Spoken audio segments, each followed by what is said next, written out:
How did you like the way Ben Johnson and Ryan Poles each talked about and defended DJ Moore regarding the last offensive play and his season overall? I think what stood out about DJ this year is the level of toughness rubbed off on our team. Guys, if they were dinged up, like they almost had to go because DJ was going. He was able to fight through a lot. Got a lot of respect for him. Said Ben Johnson. Here's what I'll say just off the cuff about that particular play. If there was any sort of miscommunication, that's my problem. That's no one else's but mine. So I got to do a better job coaching that up. All right. What's your reaction to those two comments? Yeah, I thought they stood by DJ Moore. I thought that they were careful not to criticize him. They talked about what a tough guy he was from Ryan Poles and how he played through everything. And even in that game, I would say I found it really interesting. They spoke only highly of him. And I think that Ben Johnson wants to diffuse the thing by saying that there was confusion on the play, miscommunication on the play because of his call. And I don't know if that was the case. But, good for you, Ben, for just trying to diffuse whatever the issue is. I've been surprised about the reaction to DJ Moore because I think that he's a pretty good guy. He's kind of been front and center, with the cheese grater on and all that stuff. I don't know, man. I was surprised at how many people were kind of blaming him for everything that happened. And, I honestly just felt like he might have been compromised in the moment, but it was a bad moment. And I'm not sitting here just defending the guy because he was our guy, but I got a lot of respect for him. And surprised at how many people are trying to look at the contract and figure out ways you can get out of it. I never felt he was the problem. Even when he wasn't getting the ball more, I felt like they ought to get the ball more to him because every time you get the ball to him, he catches it and he makes plays. So it was difficult for me to really turn on him like I saw some people do. Yeah, a lot of people did turn their back on him, and I'm just wondering if what's going on at Hallis Hall based on these answers is kind of pumping him up to make him available via trade, making him sound like a teammate that you just want to have in your locker room, if you will, you want on Sundays. And you have to appreciate the general manager giving us some ideas about just how tough he is. And maybe, indeed, we don't know for sure, maybe he was talking about the final 10 minutes of the season and what he was potentially going through. But until DJ talks, we're not going to know what exactly he was or was not going through. My only issue with this, and right before, these are two good clips that we played, but right before that, the fact that Ben Johnson said, I haven't looked at the tape yet. The last 20 hours, we spent the last 20 hours talking to guys. Okay, come on, now stop. You do everybody a favor and give us a thought other than playing off of what the quarterback said, which was miscommunication and falling on the dagger. If there was miscommunication, then I take the blame for that. Yeah, we're making a lot of assumptions on that play. Well, because they're not talking about it, David. Okay, but we're making a lot of assumptions. Talk about it, then we don't have to assume. Tell us the facts. I understand. Why are you jumping down my throat? Why you had that tone with me? I'm telling you that we're making a lot of assumptions. We, not you. Don't be defensive. I think this is a pick six, isn't it? We're assuming that DJ Moore would have caught that pass. We're assuming that he would have actually, if he was running harder, would have made the same read. This stuff happens a lot, and I understand the questions surrounding the play and the effort level. I can't believe how many ex-players who are now, route running experts and score contributors are abandoning the idea that DJ Moore could have had some plausible explanation himself. We haven't heard from him. But go ahead and assume that he's lazy and flaky and doesn't run hard. Okay. And the pass would have been completed. All right. What about the quarterback? Caleb Williams is no. There's not a bigger fan of Caleb Williams' growth in this town than I have been, but he threw the ball. He made that decision. And it's DJ Moore's fault?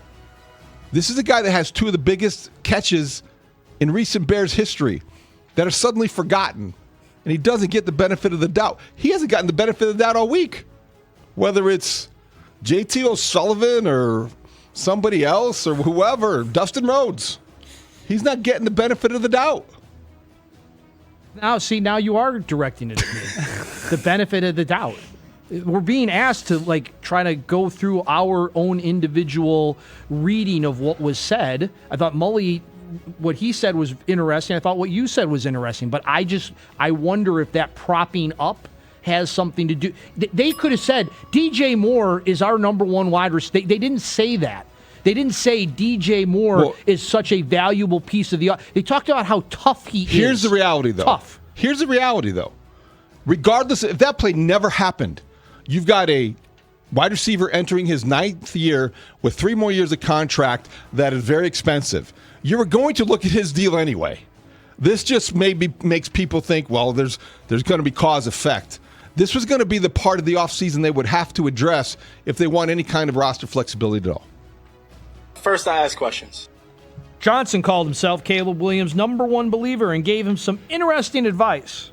My main message to him was he needs to get out of football for a little bit. He's done a phenomenal job. I'm really encouraged about the steps he took this year. I'm Caleb Williams' number one believer. You know, I have a lot of faith in him, what he's capable of doing, and the player that he's still striving to become. Did you like that advice? Good question, Dustin. I think that I did like that advice. I think that he is smart in saying he needs to get away so he comes back with the same fervor and the same commitment and the same energy level. You don't want anybody to start season 2 burnt out at all. And Caleb Williams invested his time wisely. He committed to being a professional. He was locked in and focused. And that was, I think, 7 days a week. When's the last time the Bears had a bye week? That was such a long time ago. Right. So this is a team in need of a vacation. Week 4? Is that right? Yeah, I think that was a big... They went 14 or 15 weeks, right? It was a long time. So good advice. Get away. Hang out with PCA. Go to every sporting event in Chicago if you want. If you want the warm weather, come back, and then just in time, maybe go spring training. You can spend some time at spring training watching the Cubs and Sox in Arizona. But this is a wise man, Ben Johnson, that is telling Caleb to get away. That was good advice, and obviously Caleb's taking him up on it, and he's doing the smart thing, I think, getting around. You know, it's cool that he goes out and he can be seen.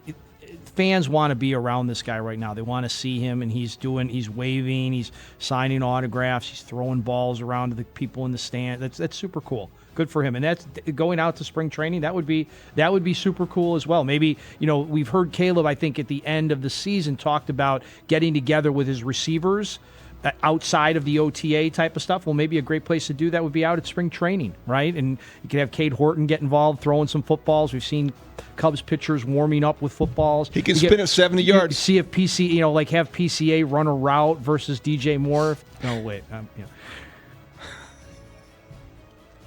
I think it would be great to have him go out to Arizona and meet Rock Chalowski and get that going.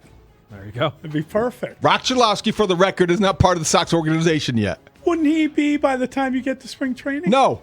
I think he's still playing for UCLA. They should bring him in. He is not a part of the White Sox organization yet. Hey, I don't know if you've ever been to LA. You can drive over to spring training really He is easily. a UCLA college baseball player. They share the same facility with the Dodgers. A lot of fans drive down for the weekends.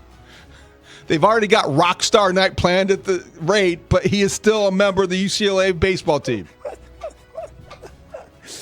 I thought they signed him. Didn't they draft him? They just say, well, we're going to take Chalowski. They don't have a commitment yet to Rock Chalowski or a contract.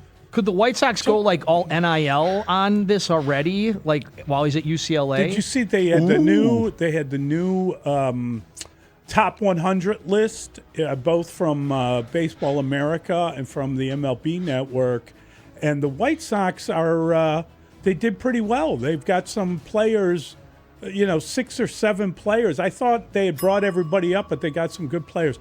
And they didn't even name Chalowski. So he'd probably be a really highly regarded. It's called him Big Rock.